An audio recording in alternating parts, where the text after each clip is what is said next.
আজকে আমার সঙ্গে এরকম অলৌকিক ঘটনা ঘটবে ভাবতে পারিনি।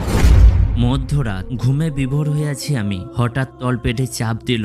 এই শীতে এটাই সব থেকে আমার কাছে কষ্টের। তবুও এক বস্তা বিরক্ত নিয়ে উঠে জ্যাকেটটা পরে বেরোলাম। কুয়াশা দিয়েছে, দূরে শিয়াল কুকুরের ডাক শোনা যাচ্ছে।